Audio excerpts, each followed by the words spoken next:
Il y a près de 2000 ans, des navigateurs austronésiens quittèrent les rivages de l'Asie du Sud-Est, embarqués sur leur majestueuse pirogue à balancier. Portés par les alizés et guidés par les étoiles, ils accostèrent sur les terres de Madagascar, y déposant la langue malgache et le savoir-faire ancestral de la navigation à voile.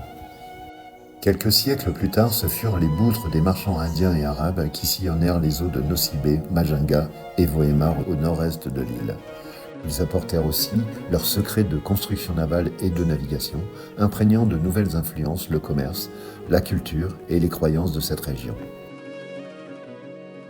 L'année 1895 marqua un tournant décisif. Alors que la colonisation française prenait racine, les frères Joachim d'origine bretonne introduisirent les élégantes goélettes, métamorphosant à jamais le commerce côtier de l'ouest malgache.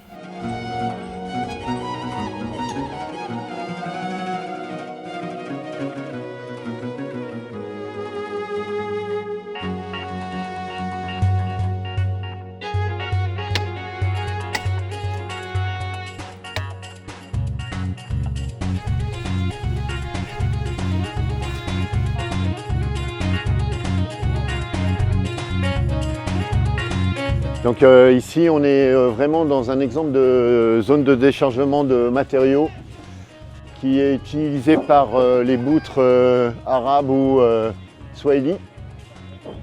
De plus en plus ces boutres sont équipées de moteurs chinois.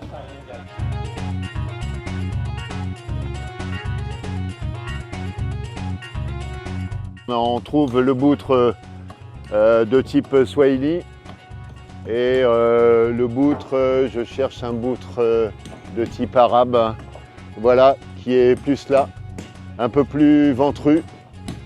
Et toujours bien sûr avec ce système de grandes vergues, voies triangulaires, et qui est de moins en moins utilisé à Nosy Be. Alors on est en train de perdre un petit peu ce patrimoine de marine marchande à voile.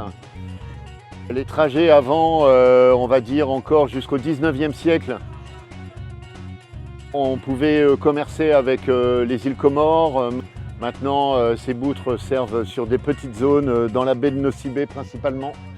On les retrouvait aussi à Majunga, c'était le port aux boutres. Et maintenant, ce port aux boutres, il est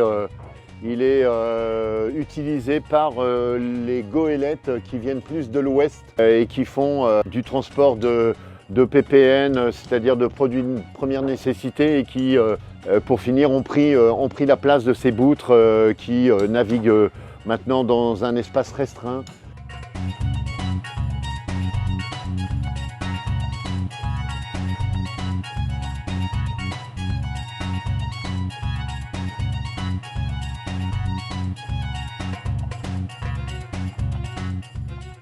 Dans la baie de Nosy Be, où on peut en trouver encore à peu près entre 200 et 250 immatriculés aux affaires maritimes. Ça, c'est vraiment des bateaux incroyables qui ont traversé le temps, arrivés à peu près entre le 10e et le 11e siècle avec les Arabes et les Swahili, mais avec des gabarits beaucoup plus importants de style 25-30 mètres, qui amenait le textile ici dans cette région, faisait des échanges commerciaux.